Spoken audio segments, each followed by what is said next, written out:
Tonight's headlines are brought to you by McDonald's and Mariana's Coffee. Good evening, Commonwealth, and thanks for watching the Channel 2 News. Let's take a look at tonight's top stories. A former Saipan teacher faces some serious charges in the U.S. District Court. Also tonight, tourism partners around the region gather in Saipan for the first time since COVID. And the Garan revitalization project reaches a milestone. We also continue our Kumo Kodo series here on KSPN2. Stay with us, these stories and more are next.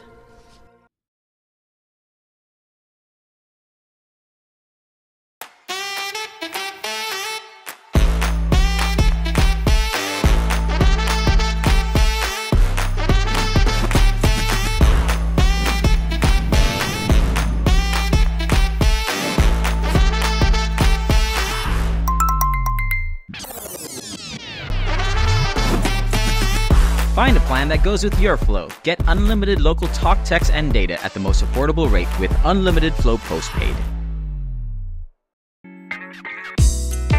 I love Marans coffee. Come join me for a cup. I think you would be really happy.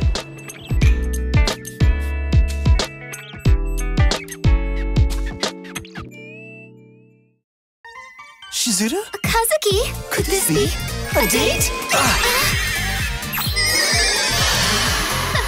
Go for it! Try new McDonald's sauce now. This is gonna be lit.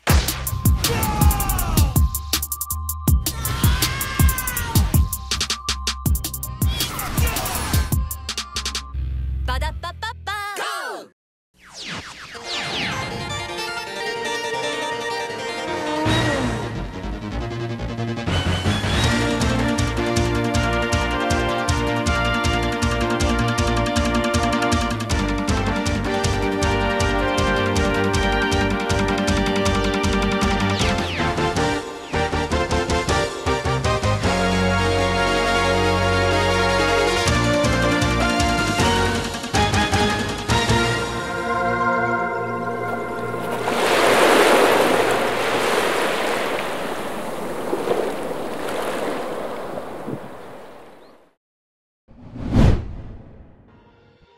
A former band teacher of Mariana's High School faces some serious charges in federal court.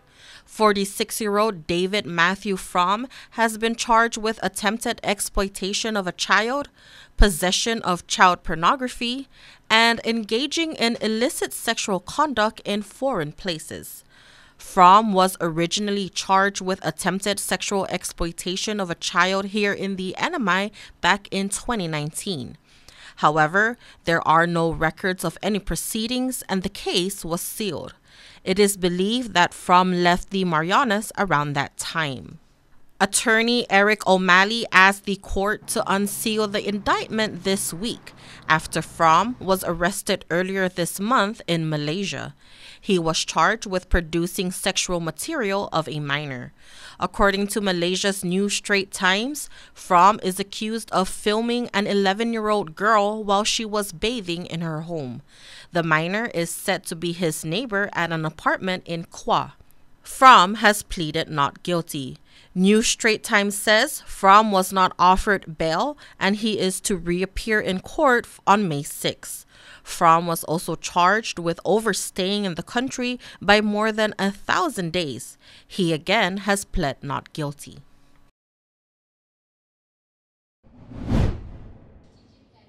The Pacific Asia Travel Association Micronesia chapter held its tri-annual general membership meeting at the Crowne Plaza Resort on Thursday.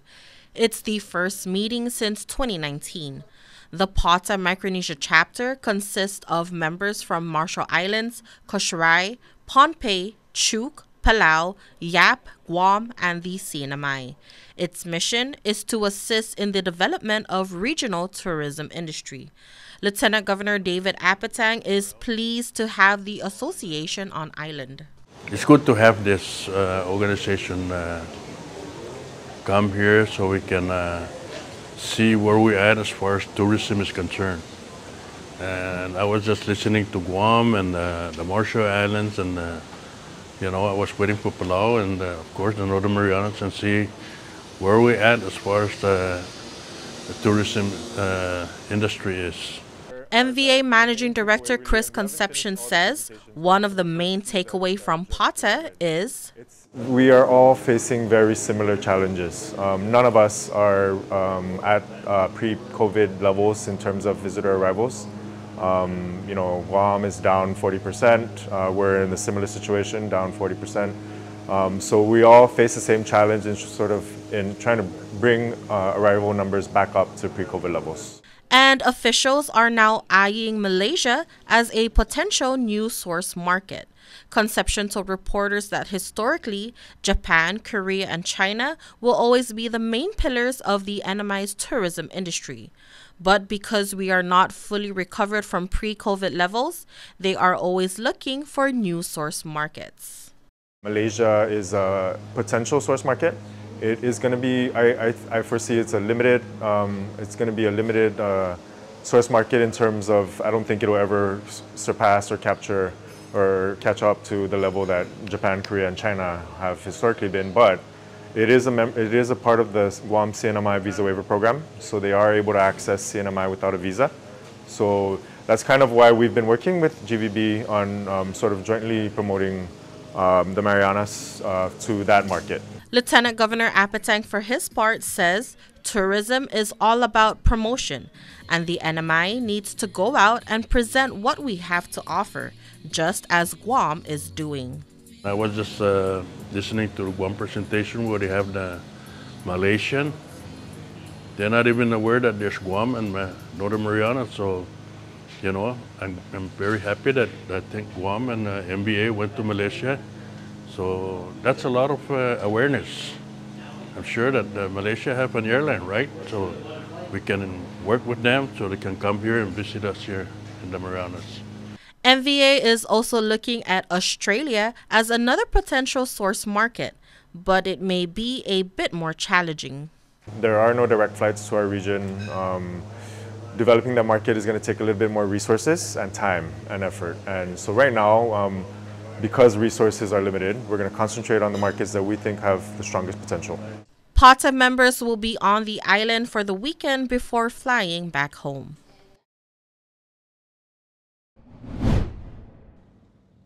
If you are driving around the Garan area, you might notice something new.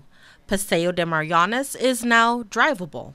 We just opened, as you can see right behind me, the Paseo is open for vehicular traffic, and that happened on February 29th, after 20 years of being a pedestrian mall. And so on February 29th, we opened up the Paseo for vehicular traffic.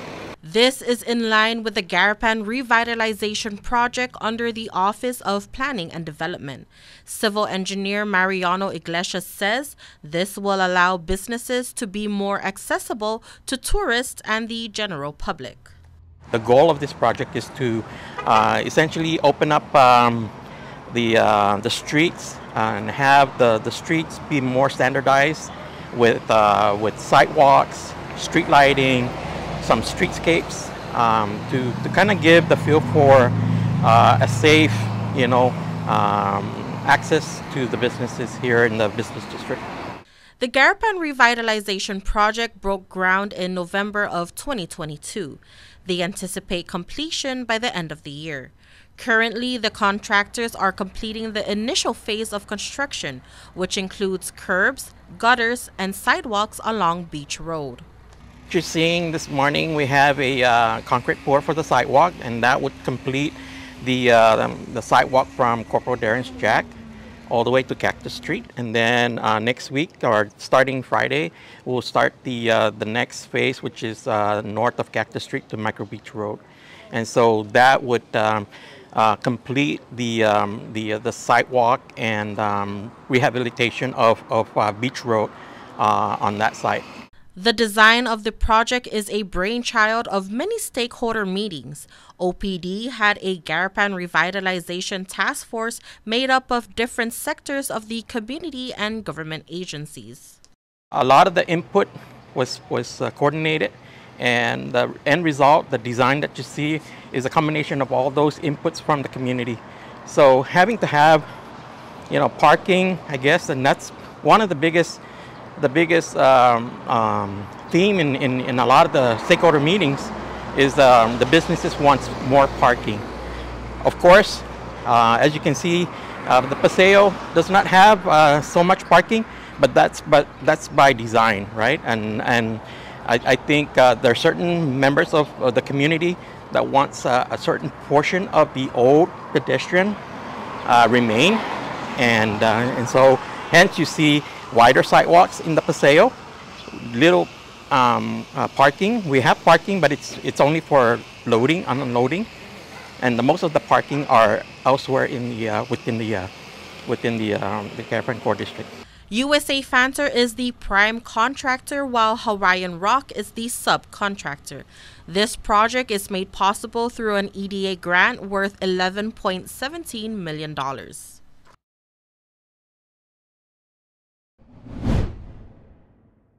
The Saipan Chamber of Commerce and members of the 23rd Northern Marianas Legislature has established a working group to address economic challenges of the Commonwealth. In the group are House Speaker Edmund Villagomez, Representatives Ed Probst, Vincent Audon, Julie Ogo, John Paul Sablon, and Senator Karina Magofnia, along with Chamber leaders Joe Guerrero, Alex Sablon, Joshua Wise, and Kimberly Camacho. I think that's what this working group is about, just sharing information. What do you know? What do we know? And how do we use that, use these discussions to create solutions and present that forward to the other leaders and stakeholders of the CNMI, such as the governor and other stakeholders. One of their first major ventures was meeting with Guam Governor Lou Leon Guerrero, Lieutenant Governor Joshua Tenorio, and members of Guam legislature to discuss regional issues. There are several different areas that we had discussed, but the very first one, and I think at the top of the list, was with regard to transportation. We have a lot of challenges when it comes to that, both with flying and with shipping, with air and sea. Probst says the biggest challenge is the exorbitant rates between the two islands. Right now, a round-trip ticket through United Airlines is about $580. Probst says it's cost prohibitive for many. And so that was something that we had discussed and talked about possible solutions to that. And we were very grateful that both the legislature and Guam Governor Lou Leon Guerrero and Lieutenant Governor Josh Tenorio had stated their support for an exemption waiver for cabotage, which will allow foreign carriers to fly between our islands, especially Saipan and Guam, which will hopefully lower the cost of flights. This will require congressional action, but the group believes it is something worth pushing for. Some will say, well, that's very difficult to do. Why would they give us this exemption? Because we need it, because of the huge need and our special circumstances here right now. And we need to do everything we can, whether it's through an exemption to cabotage or getting essential air services or something, but something's got to give. What we do know is that paying $600 for a 25-minute flight is outrageous, exorbitant, and happens nowhere else in the whole United States of America except here. We need to put pressure, and now is the time, as Lou Leon Guerrero had mentioned as governor, that we have the leverage. Let's do it. Stay with KSPN as we bring you more concepts from the Chamber and Legislature's working group.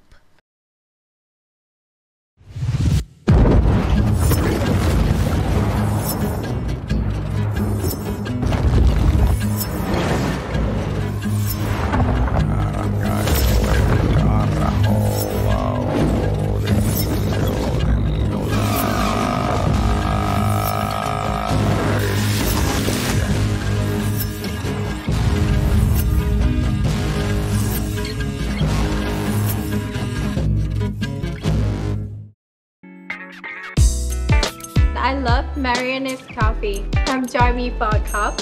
I think you would be really happy.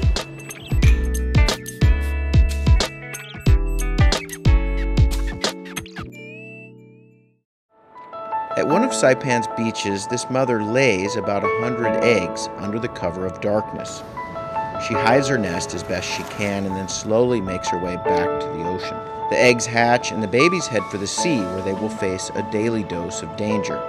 Just 1 in 1,000 will make it to adulthood. Those that do will one day lay their own eggs.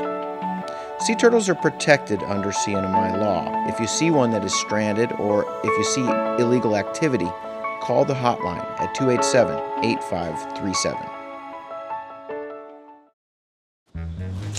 Hey, the St. Patrick's Day.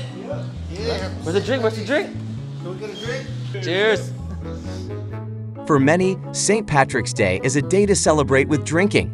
Lots of drinking. DPS officers will be in full force this March 17th, so before you get the party started, designate or they will see you before you see them. Brought to you by the National Highway Traffic Safety Administration and the CNMI Department of Public Safety. Stay safe, CNMI. Location, location, location. Office space on Capitol Hill available now at the Hermosa Vista Business Park. With natural light and ocean views, it's the perfect place for creative professionals. So upgrade your life and your working environment. Schedule an exclusive showing now. Call us at 670-483-4750 or email hvsaipan@gmail.com.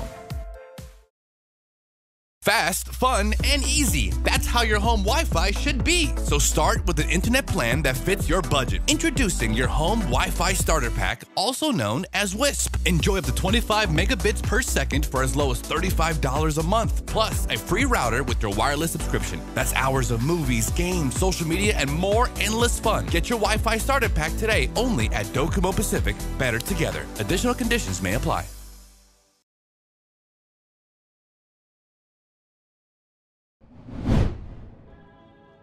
Arrivals to the Marianas reached over 23,000 visitors in February, and MVA says that number is up 56% from a year ago. That's the good news. The bad news is that the number is 39% lower than prior to the pandemic. Arrivals from Korea were 16,415 in February, the bulk of those coming in on T-Ways, Asiana, and Jeju, who also operated 10 additional flights during the Lunar New Year period. 838 came in from Japan, and although the number of Japanese traveling abroad has nearly doubled in the last year, the number is still 42% lower compared to pre-pandemic levels. The Japan Research Institute says individual consumption will gradually recover this year due to improvements in employment and income environments. 1,580 came in from China. These numbers are expected to increase once Hong Kong Airlines resumes twice weekly direct flights on April. 700 came in from Guam and 2,000 came in from the U.S. mainland.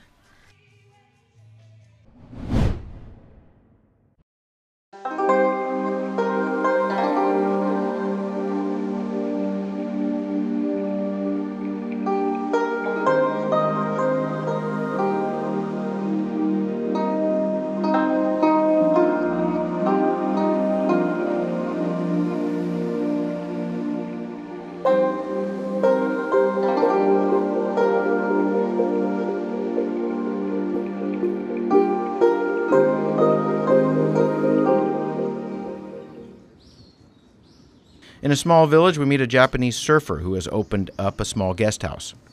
If you have any problem or trouble, please contact me. I live near here. Okay. Yeah, so I can come very quickly. The place is sweet. One important question, though. Did you surf today? Yeah. You did? How was it? It's good. Yeah. Just relax. Upstairs, our host tells us the wood he used to build his surf house was going to be thrown away.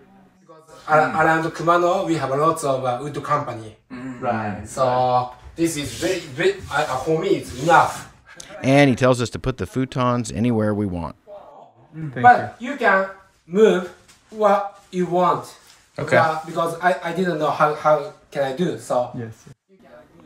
These are the kind of places that come with personality baked in. We chop up veggies for a nice okonomiyaki dinner before settling down. Jim and I are up early for sunrise. The beach and ocean here stay pretty temperate throughout the winter as a warm water current from Okinawa comes north. The town has great citrus, and Jim delivers some freshly squeezed orange juice. Wow. Jim, outdid yourself. If you want to charge stuff, I reserved some charging time? Electric outlets. Fernando goes down the playlist and gets Keiji to sing along.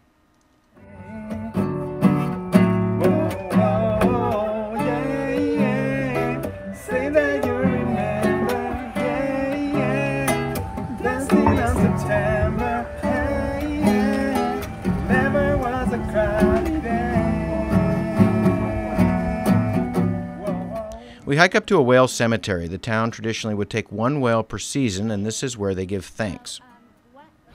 If people can catch one whale, it's really, really important, and also the very gorgeous resource for the whole community. And they will not waste every part of the whales, including their bones. They will use it every part of the whales. Trail days are the best. We stay together and everyone is in a good rhythm. We chant on some of the steep mountain passes. Zange, zange. Zange, zange. Rokon shoujo. Rokon shoujo. Our local guide is Genki, a Japanese word for lively or energetic. He's also a tree hugger. これが一抱え。こうして一抱えでこれで100年。だからこれだと120年ぐらい。 He says this tree is about 120 years old. He's so kawaii, the Japanese word for cute, and I want to put my arms around him and check his age. I think he's 120 going on 35.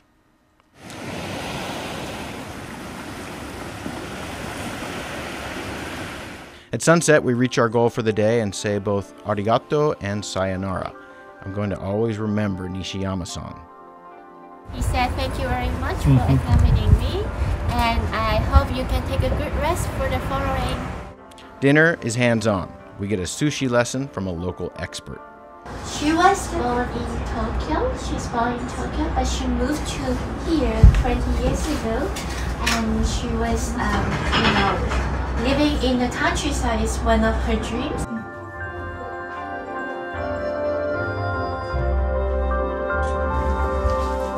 先の方をこっちに左の方に。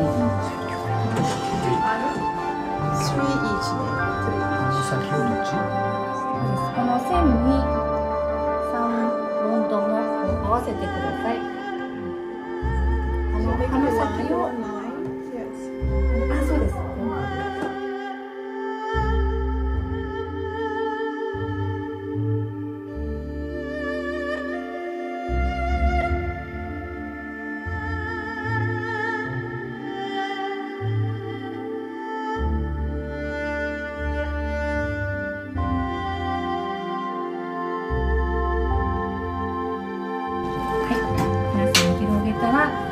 ご飯を真ん中にポンと乗せます。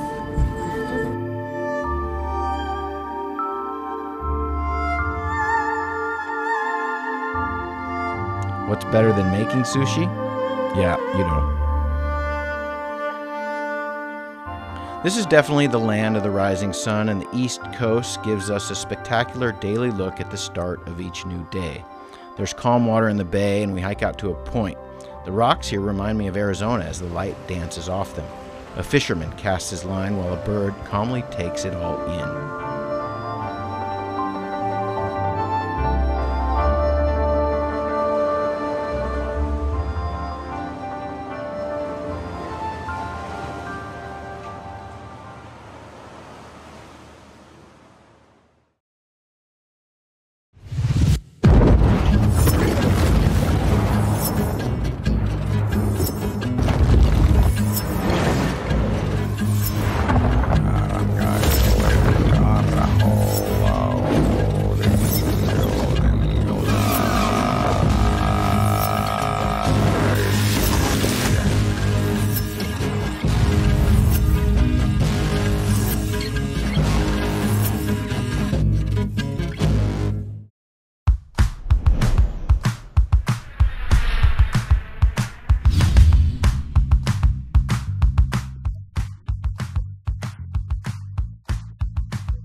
Hey, golfers, come north and practice your game at the Marianas Driving Range. New Year's local specials.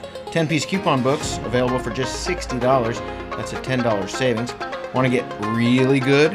Come work on your swing every day for just $99 per month. It's our practice pass and you're going to love it. Grab your passes and go straight to the range. You can social distance and chip all at the same time, and the views are free. Reserve now at marianastrekking.com. You can pay online, open 7 days a week.